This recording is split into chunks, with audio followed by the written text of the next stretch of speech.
सभी भागवत प्रेमियों को प्यार भरा श्री राधे राधे, जय जय श्री कृष्णा।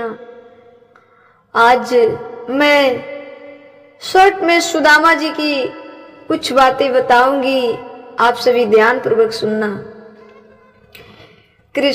कृष्णास्य सखा कंस जी ब्राह्मणो ब्रवीते महा विरक्तीन्द्रियास्तु प्रशांतात्मा जितेन्द्रिय इंद्रियास्तु प्रशांतात्मा। भगवान श्री कृष्ण के परम भक्त थे, परम मित्र थे सुदामा जी। भगवान श्री कृष्ण के परम मित्र थे, परम भक्त भी थे सुदामा जी, भक्त भी थे और मित्र भी थे, दोनों थे। सुदामा जी की पत्नी का नाम क्या था? सुदामा जी की पत्नी का नाम क्या था? सुशीला। सुदामा जी कहाँ रहते थे? सुदामा जी कहाँ रहते थे? पोरबंदर में रहते थे, गुजरात। सुदामा जी की पत्नी बहुत समझदार थी। सुदामा जी की पत्नी क्या थी? बहुत समझदार थी। समझदारी से अपने समय को काटा है उन्होंने, बहुत समझदार थी। चाहे कितना भी संकट आया पर सुशीला समझदार थी, तब सुदामा जी पार पाए। नहीं तो गृहस्थी में अगर एक भी इधर उधर है तो समस्या को पार करना बड़ा मुश्किल होता है। लेकिन सुशीला जी क्या थी? बहुत समझदार थी। सुदामा जी बच्चों को पढ़ाया करते थे। सुदामा जी क्या करते थे? बच्चों को पढ़ाया करते थे। पहले निःशुल्क पढ़ाई होती थी और पहले ब्राह्मण ही पढ़ाया करते थे। ब्राह्मण लोग ही टीचर हुआ करते थे, गुरु होते थे। ब्राह्मण ऐसे तो ऑलरेडी हमारे गुरु है ही। ब्राह्मण वैसे तो ऑलरेडी हमारे गुरु है ही, भले आप मानो या ना मानो, ये तो आपकी मर्जी है ना। रावण के सामने भगवान खड़े थे पर रावण ने नहीं माना। रावण ने भगवान को भगवान नहीं माना तो फिर जो परिणाम आया वो सामने है। दुर्योधन के सामने भगवान श्री कृष्ण खड़े थे पर दुर्योधन ने भगवान श्री कृष्ण को भगवान नहीं माना तो उसका परिणाम सामने है। इसलिए एक बात मैं बताऊं, लोग कहता है ना कि फलाना पूजा करते हैं लेकिन उसको कष्ट बहुत ज्यादा होता है। जानते हैं क्यों? भगवान पापियों को, रावण के यहाँ एक बार क्या हुआ, खुशी आया था कि नहीं? भगवान रावण के पुत्र इंद्रजीत जब लक्ष्मण जी को शक्ति बाण मारा तो रावण के घर कितनी खुशी थी। जब नाग फांस में दोनों भाइयों को बांध दिया तो रावण कितना प्रसन्न था। तो भगवान क्या करते हैं ना कि एक बार प्रसन्न होने की मौका देते हैं कि अरे आपकी अब जिंदगी खत्म होने वाली है, आपकी कहानी अब खत्म होने वाली है, एक बार प्रसन्न हो लो अपने जीवन में। तो लोग समझता है कि अरे हम तो पाप भी कर रहे हैं और खूब प्रसन्न है। तो मेरे प्रिय भक्तों, भगवान की जो नियम है ना वो थोड़ी टेढ़ी है। समझ पाना आसान नहीं है। समझ पाना आसान नहीं है, ठीक है? इसलिए धर्म की राह अपनाओ और सत्य की राह अपनाओ। बेईमानी चोरी छोड़ दो मेरे प्रिय भक्तों, ठीक है? तो हम कहाँ थे कि सुदामा जी बच्चों को पढ़ाया करते थे। सुदामा जी क्या करते थे? बच्चों को पढ़ाया करते थे। पहले हमारे आचार्य ब्राह्मण ही होते थे खासकर, और ब्राह्मण ऑलरेडी हमारे गुरु हैं।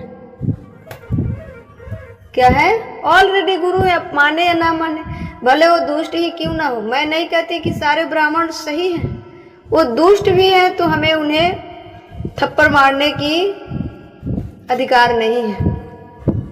महाभारत में भगवान श्री कृष्ण कहे हैं कि यदि दुष्ट ब्राह्मण है तो उसे दंड देकर उसे दंडित कर सकते हो, पर उस पर थप्पड़ मत उठाओ, उस पर थप्पड़ मत उठाओ। अस्थामा ने क्या किया? अस्थामा ने उत्तरा के गर्भ को नष्ट करने के लिए ब्रह्मास्त्र का प्रयोग किया, तो भी अर्जुन जी अस्थामा को मारे तो नहीं ना, नहीं मारे। उसके मणि को निकालकर उसे देश निकाला दे दिया गया, परंतु उस पर थप्पड़ नहीं उठाया गया। इसलिए ब्राह्मण जैसा भी है हमारे ऑलरेडी गुरु हैं, हमें सम्मान करना चाहिए। यदि दुष्ट है तो उनसे अलग हो जाइए, उनको दंड दे सकते हैं पर आप मार नहीं सकते, ठीक है, मार नहीं सकते। रामचरितमानस में गोस्वामी तुलसीदास जी कहते हैं, बंधव प्रथम महीसुरी चरेना, मोह जनित संशय सब हरेना। इस धरती का देवता ब्राह्मण है, पर उसके लिए भी कुछ नियम है। सब ब्राह्मण देवता और भगवान नहीं है, और अपने आप में अहंकार नहीं लाना चाहिए कि मैं भगवान हूं। वैसे तो हर इंसान भगवान है, हर इंसान के अंदर भगवान ही है, ठीक है। तो ब्राह्मण से आप झगड़िए मत, विनती है, ठीक है। अगर दुष्ट भी है तो उसे दंड दे दो, जैसे अस्थामा को दिया गया, जैसे अस्थामा को अर्जुन जी ने दिया, ठीक है। तो सुदामा जी बच्चों को पढ़ाया करते थे। सुदामा जी क्या करते थे? बच्चों को पढ़ाया करते थे, पर कोई शुल्क नहीं लेते, कोई शुल्क नहीं लेते थे। पहले की शिक्षा श्रेष्ठ थी। पहले की शिक्षा क्या थी? श्रेष्ठ थी। पहले की शिक्षा श्रेष्ठ थी या आज की शिक्षा श्रेष्ठ है? आप लोग कमेंट में अवश्य बताइएगा कि शिक्षा कब की श्रेष्ठ थी, पहले की या अब की, ठीक है। आप लोग बताओ, पहले की बच्चे, पहले के श्रेष्ठ थी शिक्षा, पहले के बच्चे इंटेलिजेंट होते थे, तेज होते थे, या आज की? आज के बच्चे जो तेज है वो गलत जगह तेज है, पर पहले के जो बच्चे थे वो संस्कारी होते थे, संस्कार बहुत ज्यादा होता था, ठीक है।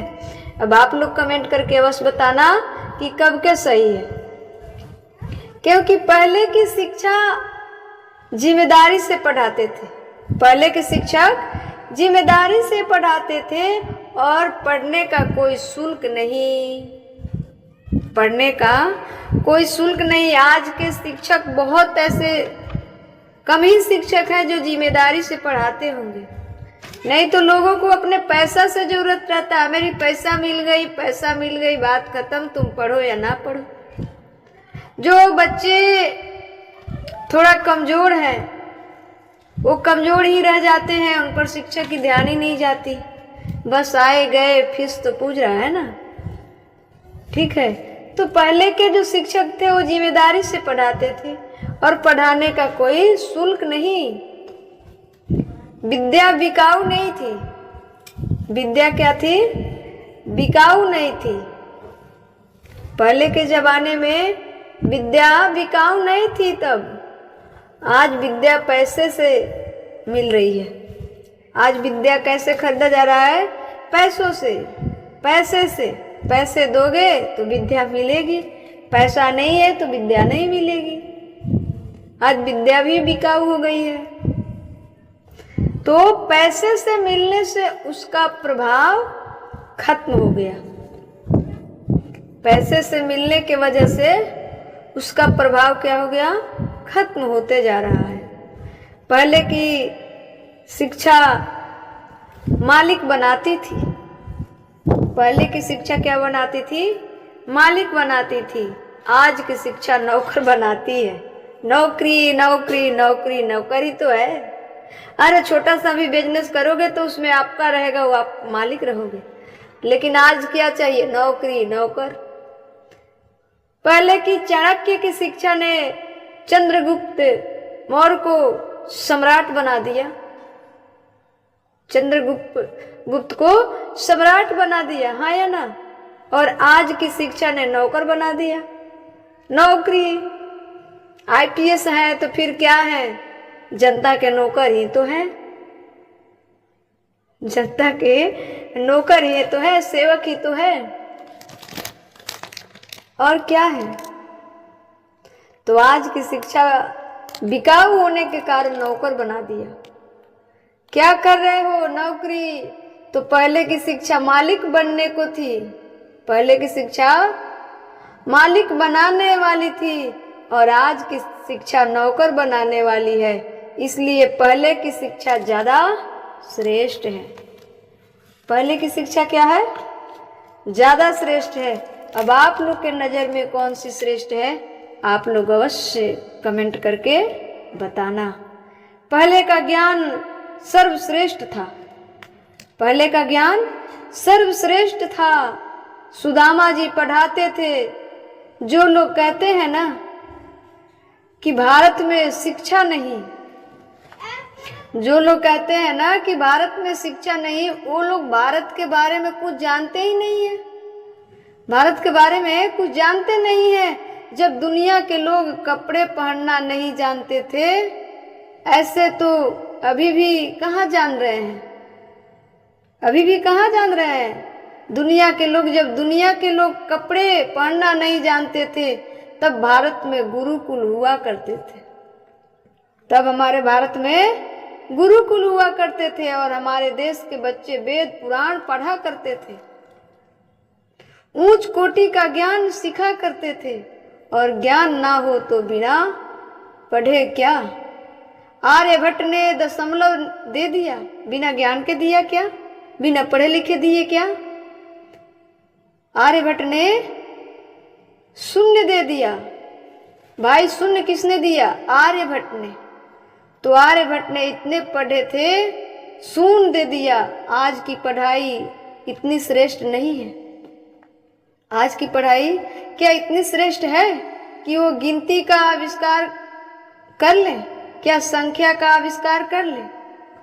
इसलिए अब यहाँ एक सवाल खड़ा होता है। ये सवाल मैं नेक्स्ट वीडियो में बताऊंगी, क्योंकि ये वीडियो तो बहुत लंबी होती जा रही है। लेकिन मेरे प्रिय भक्तों, आप सभी अवश्य बताना कि पहले की शिक्षा सर्वश्रेष्ठ थी, पहले की ज्ञान सर्वश्रेष्ठ थी, या आज की ज्ञान, आज की शिक्षा सर्वश्रेष्ठ है।